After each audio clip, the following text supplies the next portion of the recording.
Greetings, soul traveler, to the musings of a wise philosopher who has witnessed the cycles of life and death, the ebb and flow of seasons, and the dance of the eternal spirits. Join me as I ponder the question, what happens when we die? To understand the ancient Celtic perspective on this matter, one must first grasp the interconnectedness of all things in the natural world, an idea central to the Celtic worldview. The mysteries of death, though daunting to many, were viewed not as an end, but rather as a transition, a continuation of the soul's journey through the realms of existence.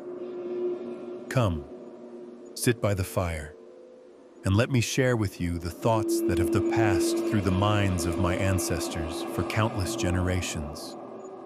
In our world, the boundaries between life and death are not as stark as one might think. Life and death are not opposites, but two sides of the same coin. Just as the day must yield to the night, and the night must give way to the day, so too must life yield to death, only for death to give way to new life once more.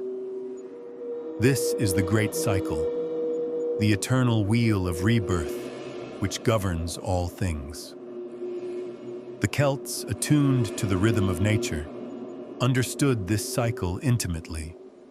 The changing of the seasons, the death of winter followed by the rebirth of spring, was seen as a direct reflection of the journey of the soul. Does it not seem so, traveler? That the world itself seems to teach us that what we call death is but the prelude to new beginnings. Our ancestors believed that death did not sever the bonds between the living and the departed, but instead opened the door to an unseen realm, a realm where the spirits of the dead continued to dwell and interact with those of us still walking the earth. The dead are not gone. They simply reside in a different world, one that is closely intertwined with our own. This world of the dead was called the Otherworld, or Tir Nanog, a place of eternal youth and beauty, free from the ravages of time.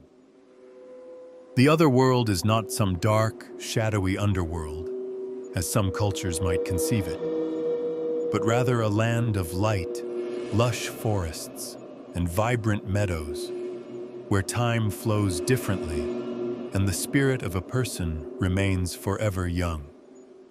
Imagine, if you will, a world untouched by the decay of age, where one might dance in eternal sunlight, free from sorrow or pain.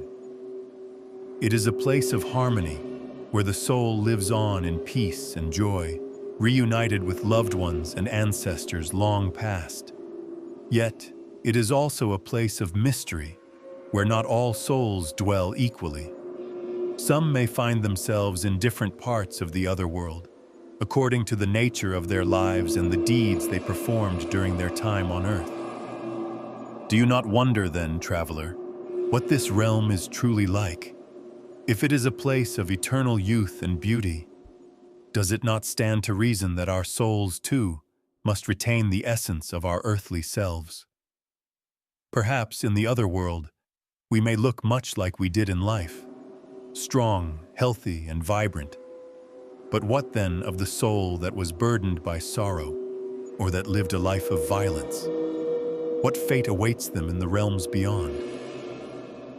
For the Celts, it was believed that the quality of one's life, one's actions, honor, and the relationships one forged could influence where and how one would dwell in the Otherworld. Those who lived with kindness and respect for nature, who honored the gods and the ancestors, would find peace and fulfillment after death.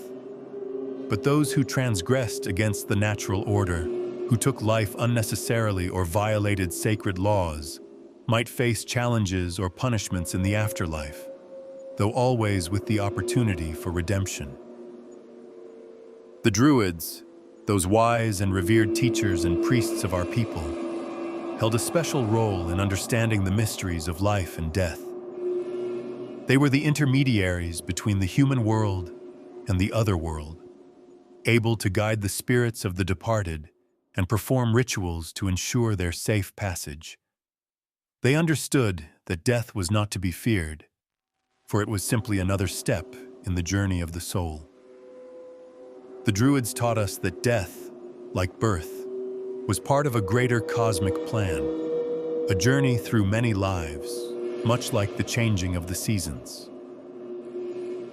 The Celts believe in reincarnation, the idea that the soul is reborn into new bodies through many lifetimes. This belief is rooted in the idea that the soul is eternal and that it must learn, grow, and evolve through many experiences. The cycle of reincarnation allows for the soul to purify itself, shedding the burdens of past lives and moving closer to the divine with each rebirth. It is said that after death, the soul passes into the other world, where it rests and reflects before being reborn once more into a new life. But ask yourself, traveler, what is the nature of the soul? Is it a mere spark of energy that flits from one life to the next? Or is it something more profound, something that carries with it the wisdom and memories of past lives? Could it be that our dreams and visions are glimpses of those past existences, echoes of lives we have lived before?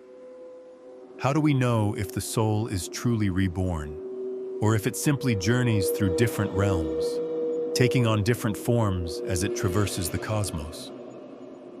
We do not see death as a final separation, for the dead remain a part of our lives. The Celts had a deep respect for their ancestors, for it was through them that we were born, and it is through us that their memory lives on. In the traditions of our people, the dead are honored, and it is believed that they continue to watch over the living. The spirits of the departed are not far away. They linger in the air, in the forests, and in the waters, always present, always guiding.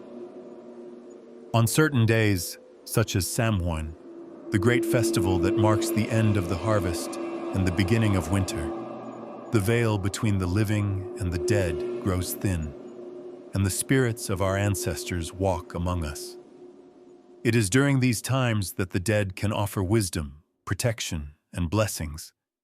It is also a time to pay homage to those who came before us, for we know that they are never truly gone, but simply reside in the other world, awaiting our reunion. What do you think, traveler? Do you feel the presence of those who have gone before you? Have you ever heard the whisper of an ancestor on the wind, or felt their touch in the stillness of the night? These are the signs that they walk with us, that they are near. When the time comes for a soul to depart this world, it is said that the spirit journeys through the land of the dead, following the path to the other world.